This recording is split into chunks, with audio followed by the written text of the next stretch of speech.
I now present to you part 2 of our ESPA series, Hiromi and Isis versus the Machine. Once upon a standardized Tuesday in Rogers Park, where the clock ticked louder than the students talked, and even the lunch lady sighed with boredom, two shy girls sat quietly in the corner of room 300, Hiromi and Isis.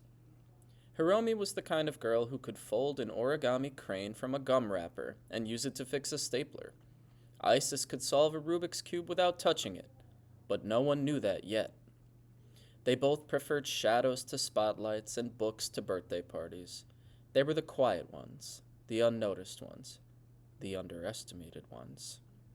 And they were about to become heroes. The portal.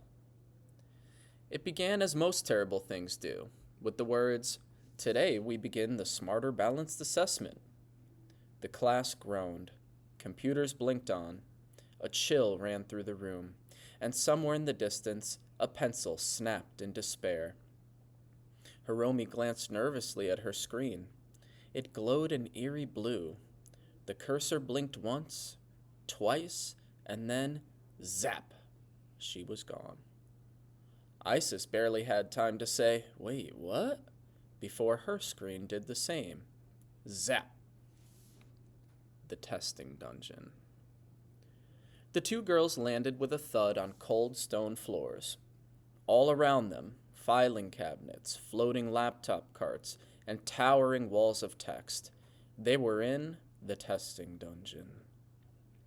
"I don't think this is part of the math section," Isis muttered. Before Hiromi could respond, a deep, nasal voice echoed through the dungeon. "Welcome, ladies. Prepare to fail."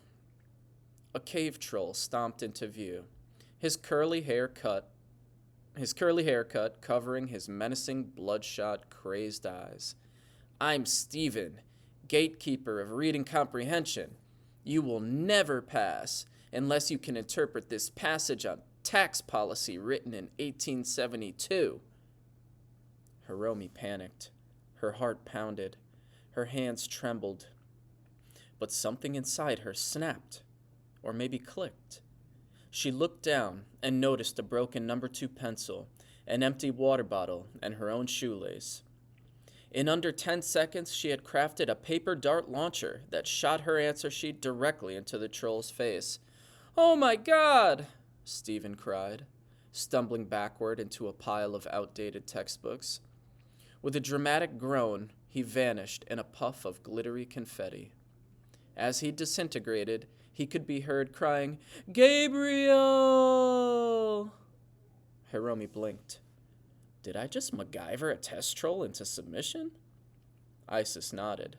"Looks like your superpower is craftiness. Literally." The perfumed menace. As they ventured deeper into the dungeon, the air grew heavy with the smell of synthetic lavender and microwaved peanut butter. From behind a wall of bubble letters in cursive font stepped Natalia, a witch with perfume bottles strapped to her belt like grenades and a scarf made of gluten. "Bonjour, babies," she purred. "Ready for your allergy-induced failure?" Hiromi doubled over, sneezing. Her eyes watered. But Isis clenched her fists. The perfume bottles lifted off Natalia's belt. "I think you dropped these," Isis said calmly, flinging them telekinetically into a recycling bin labeled "Testing Accommodations." Natalia screeched, wrapped in a tornado of her own scents, and spiraled away like a perfumed lawn sprinkler. "I think I have telekinesis," Isis whispered. Hiromi smiled through the sneezing. "Cool." The final boss. Testform.exe. At the heart of the dungeon stood the final boss. He was tall, dressed in a glowing blue suit. His head was an iPad showing infinite loading bars. He was the living embodiment of every confusing prompt, every glitchy multiple choice, every essay box with a too small font. "I am the assessment," he boomed. "I am smarter. I am balanced. I am inescapable." The girls stood their ground. "Let's do this," said Hiromi. She hurled a sticky note lasso around the boss's legs, while Isis levitated a stack of grammar rules and launched them like ninja stars. The iPad face flickered. "Syntax error," he sputtered. "Creativity detected. Original thought unauthorized." Hiromi built a catapult from a broken Chromebook and 3 styluses. Isis used her powers to charge it up and launched the final blow. A sharpened idea wrapped in a metaphor. Boom! The dungeon floor cracked. The screen shattered. The test disintegrated into pixel dust. Back to reality. Zap! They were back in room 300.